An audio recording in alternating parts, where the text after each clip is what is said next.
내 집이 안전하다는 확신, 그게 가장 위험할 수 있습니다. 가격이 무너지는 건 하루인데 사람 마음이 무너지는 건 몇 분이면 끝나거든요. 그런데 더 소름 돋는 건 모두가 도망치는 순간에도 누군가는 그날을 평생 기다렸다는 겁니다. 여기서부터는 공포를 팔려는 이야기가 아닙니다. 위기가 올 때 돈이 어디로 흐르고 어떤 사람 손으로 옮겨붙는지 그 구조를 같이 뜯어보겠습니다. 돈이 증발한다, 자산이 사라진다, 내 인생이 끝난다. 그런데 역사에서 진짜 자주 벌어진 장면은 반대입니다. 돈은 사라지기보다 이동합니다. 겁먹은 손에서 준비된 손으로, 빚을 감당 못하는 손에서 현금을 쥔 손으로, 확신에 취한 손에서 의심하는 손으로요. 제가 오늘 드리고 싶은 건 예언이 아니라 지도입니다. 지도는 폭풍을 멈추지 못하지만 어디로 가면 덜 맞는지는 알려주거든요. 요즘 주변에서 이런 느낌 받으셨죠? 집은 있는데 거래가 없다, 공사는 하는데 분양은 안 된다, 회사는 굴러가는데 사람 표정이 굳어 있다. 특히 대출 있는 분들은 몸으로 먼저 느낍니다. 금리, 환율, 물가 이 세 개가 동시에 신경 쓰이기 시작하면 그때부터는 생활이 아니라 생존 계산으로 들어가요. 그리고 바로 그 순간 시장도 같은 투령이 됩니다. 겉으로는 조용한데 속은 덜컹덜컹 흔들리기 시작하죠. 2026년이라는 숫자가 왜 이렇게 자주 언급되느냐? 이건 특정 연도를 맞히는 게임이 아니라 여러 타이머가 비슷한 시기에 울릴 가능성이 커졌기 때문입니다. 빚의 만기, 기업의 재무, 부동산의 리파이낸싱, 그리고 투자자 심리의 과열과 피로감이 같은 방향으로 겹칠 때 시장이 가장 쉽게 무너집니다. 한 가지만 나쁘면 버팁니다. 사람들이 적응하거든요. 그런데 여러 개가 동시에 오면 적응이 아니라 포기가 나옵니다. 먼저 가장 현실적인 그림부터 보죠. 가게는 이미 체감했어요. 한 달에 나가는 이자, 카드값, 보험료, 관리비, 아이 학원비. 여기에 물가가 얹히면 사람들은 소비부터 줄입니다. 이때부터 매출이 얇아집니다. 얇아진 매출은 자영업부터 때리고 그 다음이 중소기업, 그 다음이 고용입니다. 고용이 흔들리면 다시 소비가 더 줄고요. 이게 무서운 이유는 누구의 잘못이 아니라 구조로 굴러가기 때문입니다. 게다가 2020년대 초반에 풀린 유동성의 후유증은 아직도 진행형입니다. 돈이 많이 풀렸던 시기에는 사람들이 이상하게 용감해집니다. 대출을 더 당해도 될 것 같고 영원히 오를 것 같고 이번엔 다르다고 믿게 됩니다. 문제는 그 용감함이 실제 소득이 아니라 남의 돈으로 만들어졌다는 거예요. 금리가 내려가면 남의 돈을 빌리는 게 쉬워지고 자산 가격은 그 남의 돈을 타고 올라갑니다. 금리가 올라가면 반대로 됩니다. 남의 돈이 빠져나가고 가격은 그 빈자리를 메우지 못합니다. 여기서부터는 숫자가 아니라 심리로 무너집니다. 사람들은 하락을 견디지 못해요. 손실을 보는 고통은 이익을 보는 기쁨보다 훨씬 크게 느껴지거든요. 그래서 가격이 내려가면 사람들은 분석이 아니라 변명을 하기 시작합니다. 잠깐만 더 버티면 다시 오를 거야. 이 동네는 달라. 정부가 막을 거야. 그런 말들이 많아질수록 시장은 이미 회복보다 붕괴에 가까운 상태일 때가 많습니다. 그럼 위기에서 돈을 번 사람들은 도대체 뭘 했을까요? 이 질문에 답하려면 먼저 착각을 하나 깨야 합니다. 위기 때 돈 번 사람들은 미래를 마친 사람들이 아니라 무너질 때 가장 먼저 죽는 것과 끝까지 남는 것을 구분한 사람들이었습니다. 마친 게 아니라 걸러낸 겁니다. 역사를 조금만 옆으로 돌려보면 비슷한 장면이 계속 반복됩니다. 사람들이 안전하다고 믿었던 것들이 한순간에 안전하지 않아지고 사람들은 그제야 리스크를 발견합니다.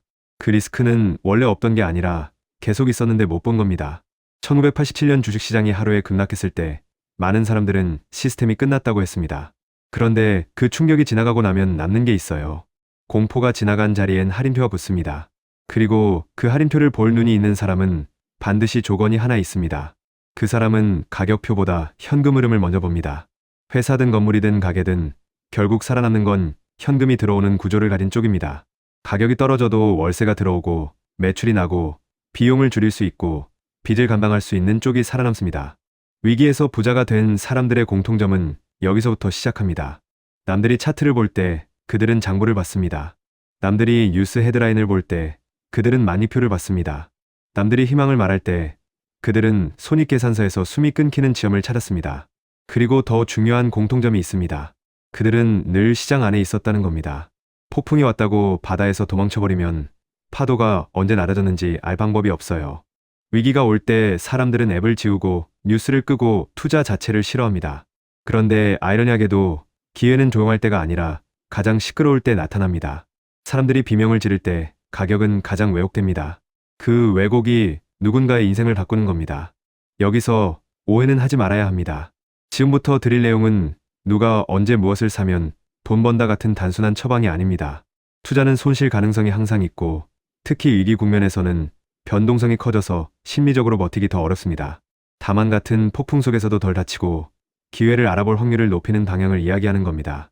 자, 이제 위기에서 살아남는 사람들의 행동 패턴을 조금 더 구체적으로 쪼개볼게요. 가장 먼저 그들은 현금을 모으는 방식이 다릅니다. 현금을 모은다는 건 단순히 통장에 돈을 쌓는 얘기가 아닙니다. 내가 어떤 상황에서도 선택권을 잃지 않는다는 뜻이에요. 선택권이 있으면 공포를 견딜 수 있고 선택권이 없으면 공포에 끌려갑니다. 선택권이 없는 사람은 언제나 같은 결정을 하게 됩니다. 팔고 싶지 않아도 팔아야 하고 버티고 싶어도 못 버팁니다. 반대로 선택권이 있는 사람은 기다릴 수 있습니다. 위기 때 돈 번 사람들은 기다릴 수 있었던 사람들입니다. 두 번째로 그들은 빚을 보는 눈이 다릅니다. 대출은 선악이 아닙니다. 문제는 빚의 성격입니다. 같은 금액의 빚이라도 내가 통제할 수 있는 빚과 통제할 수 없는 빚이 있습니다. 금리가 튀어도 감당 가능한 구조인지, 소득이 줄어도 만기가 돌아오면 연장할 수 있는지, 담보 가치가 흔들려도 강제로 정리당하지 않는지. 위기에서는 빚이 자산을 키우는 도구가 아니라 목을 조르는 로프가 되기 쉽습니다.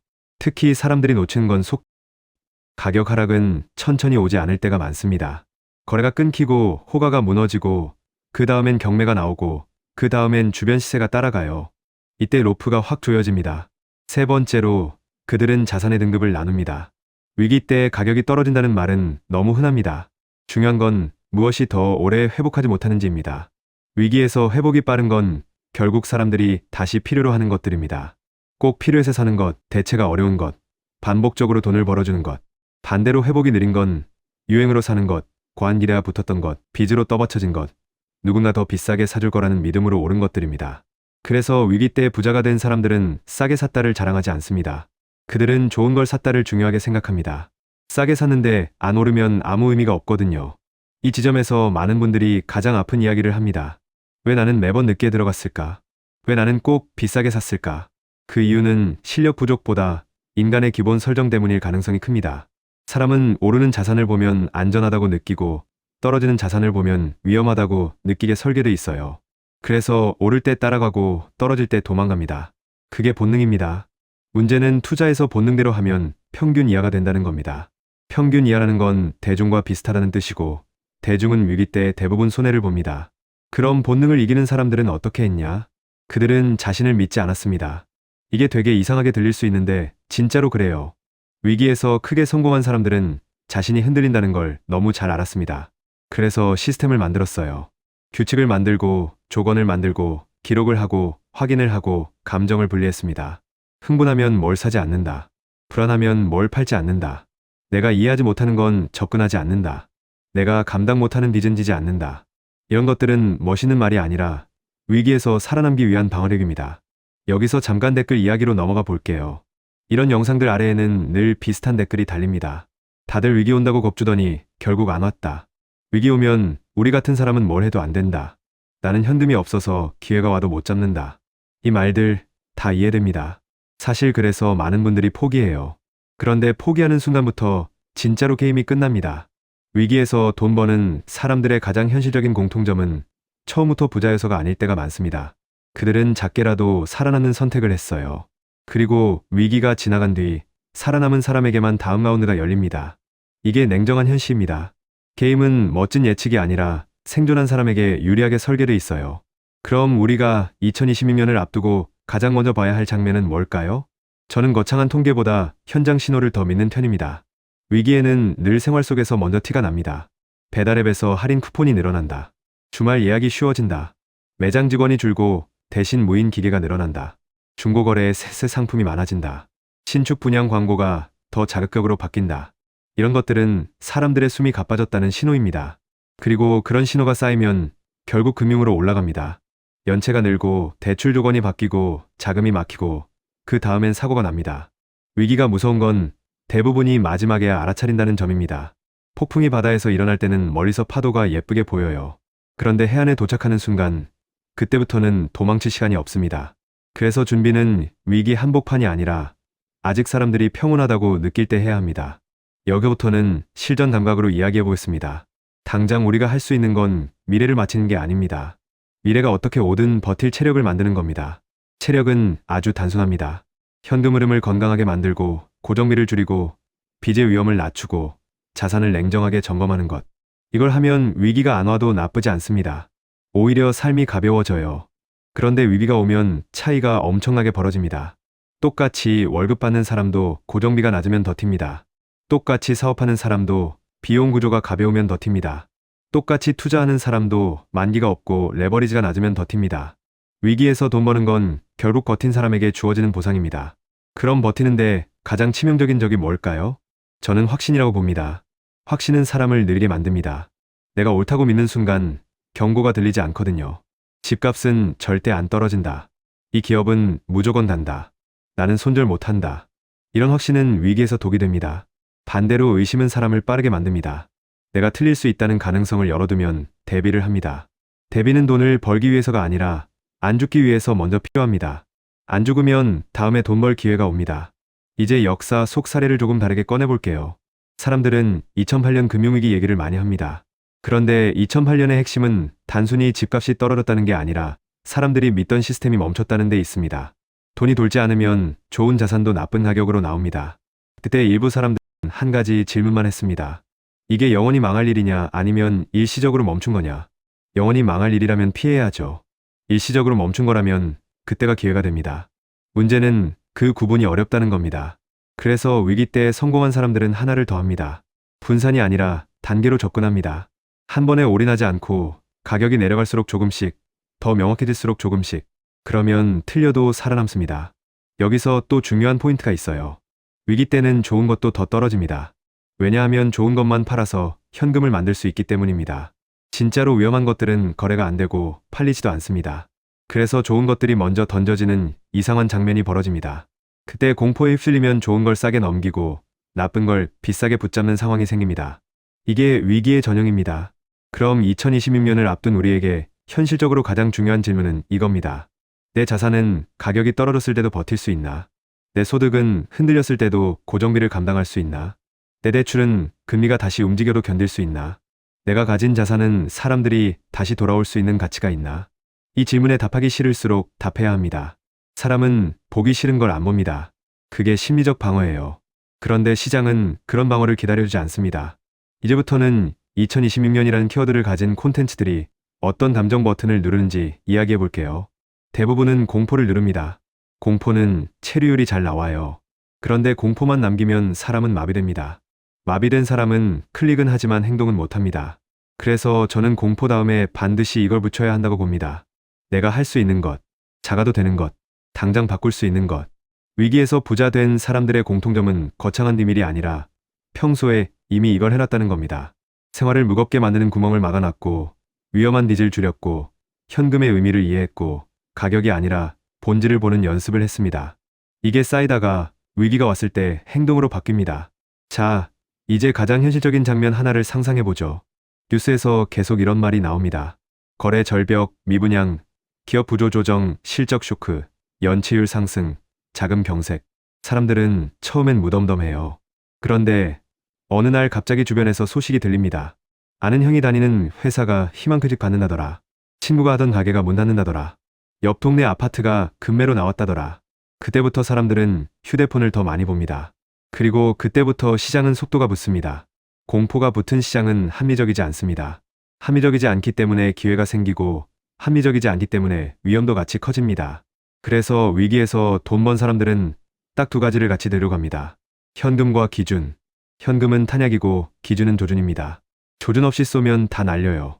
탄약 없이 조준만 하면 아무것도 못합니다. 기준은 이렇게 만들어집니다. 내가 살 수 있는 가격 범위를 정한다. 내가 절대 건드리지 않을 것을 정한다. 내가 이해하는 산업만 고른다. 내가 감당 가능한 손실 범위를 정한다. 이건 멋진 문장이 아니라 위기 때 손이 떨리지 않게 해주는 장치입니다. 이제 한국 얘기로 조금 더 붙여볼게요. 한국은 특히 부동산 비중이 큽니다. 그래서 가격이 흔들리면 심리가 더 크게 흔들립니다. 한국에서 위기의 공포는 단순히 투자 손실이 아니라 내 가족의 안전, 내 노후, 내 자존심까지 건드립니다. 그래서 더 냉정해지기 어렵습니다.